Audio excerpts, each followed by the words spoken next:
Thrown at me instead of a warm greeting during a family gathering just before my son's wedding was a remark that hit hard.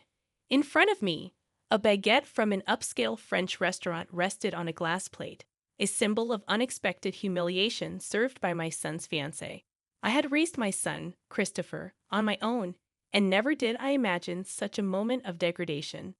As a 55-year-old housewife named So, widowed early in life, I had dedicated myself to nurturing Christopher. This year, he turned 25, graduated from college, and secured a job, becoming the pride of my life. Despite his success, he chose to continue living with me in the house left by his late father. I cherished the idea of spending more time with him. However, my world took an unexpected turn when Christopher revealed he had a girlfriend and intended to marry her. Initially shocked, I soon embraced the news with genuine joy, expressing my happiness at his growth. Christopher, still living with me, promised to bring her home soon, but the opportunity didn't materialize. Curiosity and anticipation built up in me, and when I finally asked about her, Christopher shared some details. Her name was Roy, 4 years older than him, and she worked as a tutor from a family of teachers. The revelation surprised me, and I wondered about their relationship, but I patiently waited to meet her. Time passed, and 2 months went by without a meeting. The absence of Roy started feeling intentional. Fate intervened when, by chance, I overheard a conversation during lunch. Seated back to back with a woman, she complained loudly about her upcoming family meeting before the wedding. Intrigued, I listened as she expressed a deliberate intention to delay meeting the family, wanting to test Christopher's commitment to their relationship and prove he was not a mama's boy. The unexpected encounter left me contemplating the dynamics at play, realizing that fate could be both intriguing and frightening. She said it, and I nearly turned around. Christopher's name echoed in the air, causing a slight dizziness. Her friend's advice to Roy, "You need to be more humble," confirmed the woman loudly discussing her future mother-in-law was none other than Christopher's fiancée. Holding my coffee cup, my hand trembled, and my friend, sensing my distress, asked if I was okay. I mechanically ate the recommended dessert, my mind fixated on escaping that place as quickly as possible. Unaware of my presence, Roy continued her complaints about her fiancé's family. She belittled the concept of a single mother family, comparing it to her supposedly superior educational background. Roy labeled me a clinging mother and spoke about making Christopher abandon me after the wedding.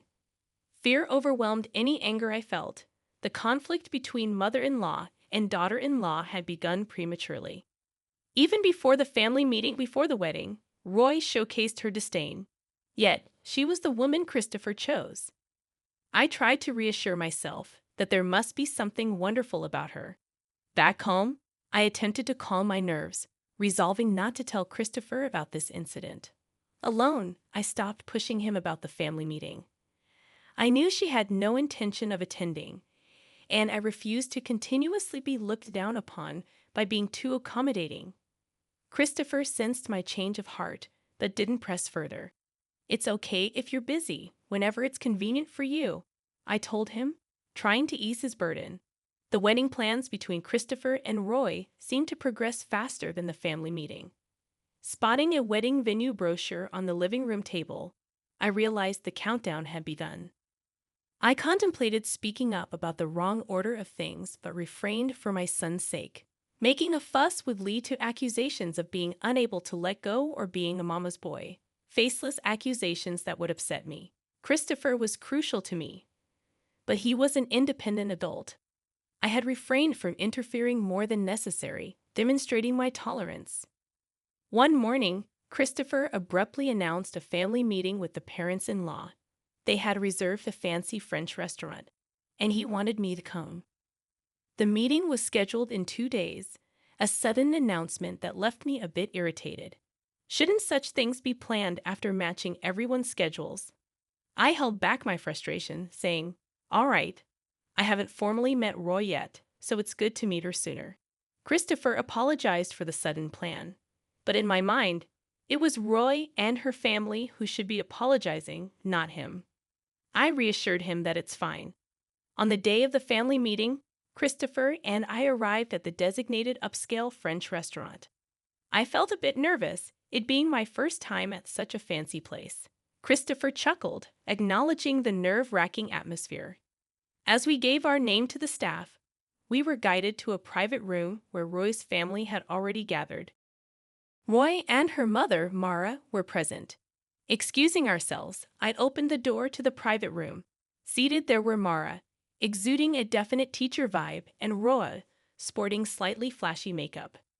Her dress seemed mismatched, likely chosen by Mara for the occasion. Roy and Mara remained silent until I finished my greetings, their scrutiny palpable as if evaluating me as a lesser presence. Christopher, familiar with Mara, greeted her with "long time no see." Mara chuckled, mentioning she had been looking forward to meeting the famous mother, a slight sting in her mention of single mother. Suppressing any reaction, I played it down, emphasizing Christopher's inexperience and suggesting they take care of him. Mara, contentedly nodding, maintained an air of superiority. Her demeanor hinted at how she might treat her students and their parents, an attitude I wouldn't desire for my child.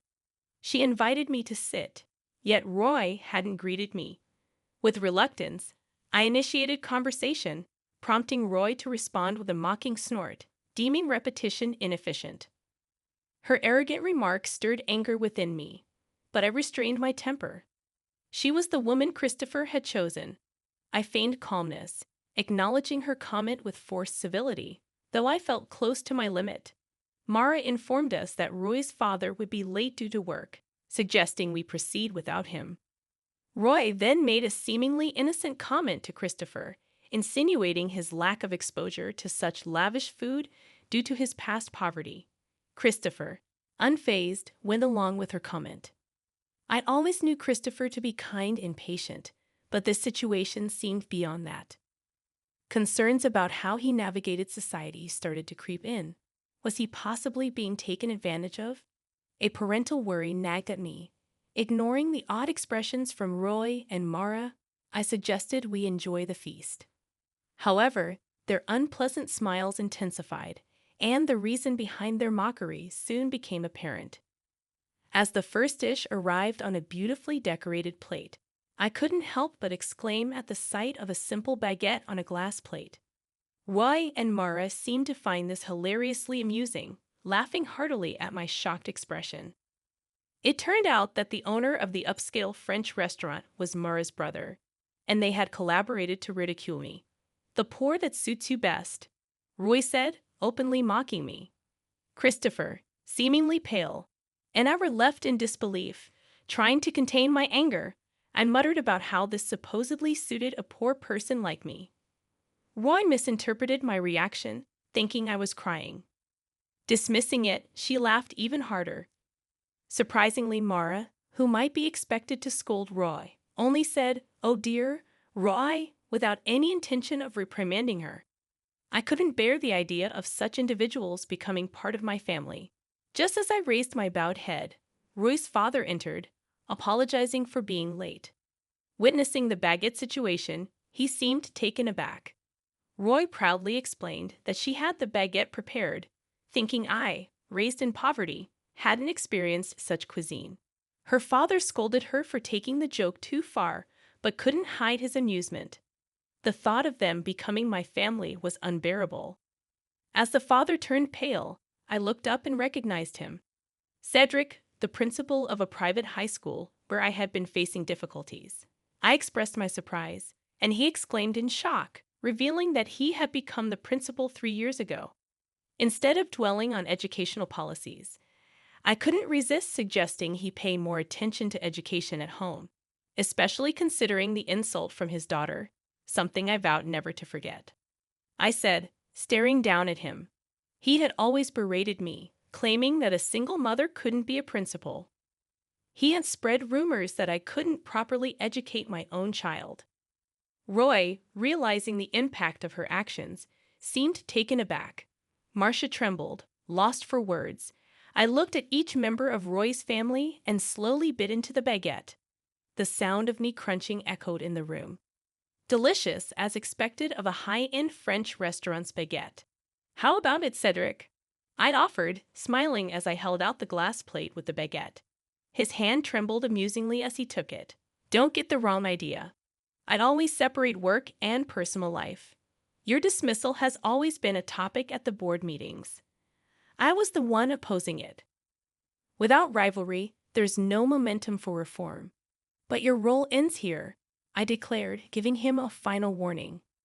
In fact, I had evidence of him accepting bribes during admissions, manipulating interviews, and enjoying a luxurious life with that money.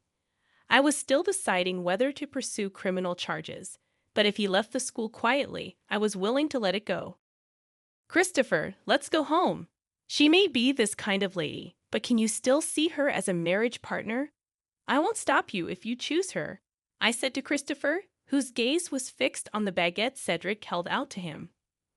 Roy, with a strange smile, whispered, "You'll marry me, right?" Thinking that marrying him was her only way to save Cedric's position, her pleading eyes turned to him. He looked down, gripping his hands on his knees. The engagement is off. This marriage is as if it never happened, he declared. It's just a joke. I didn't mean to mock you. It's a joke, Christopher. You're so stiff. Roy desperately tried to cover up. If that wasn't mockery, then what was it? I was amazed that she couldn't come up with a better excuse. He looked at Roy with an unexpectedly cold gaze. Roy, you've been given a lot by your parents, education, and love. But I believe I received even more from my mom. Seeing her work was cool. She's still cool, he declared. He could never forgive her for mocking me and expressed pity for the students she was teaching. I wouldn't want to be taught by someone like her. I heard bad rumors about you but chose to believe otherwise. You betrayed that trust, he said, causing tears to stream down Roy's face. She seemed to finally understand the irreversible damage done. Wait. You're joking about the breakup, right? I bragged about getting married to my friends. I can't break it off. It's embarrassing, she pleaded tearfully. What's most necessary for you now is to reflect on how things came to this. We probably won't see each other again, but I hope you grow, I said. As Christopher and I were about to leave the private room, Cedric grabbed his shoulder to stop him. Christopher shook off his hand as if it were something filthy. I've been patient, but let me say this clearly. What's wrong with being raised by a single mother? Did you see Roy's vulgar behavior? Raised by respectable parents. You should be more ashamed, he said firmly. Cedric had no response and looked down in shame. Roy's cries echoed in the private room as we left the restaurant.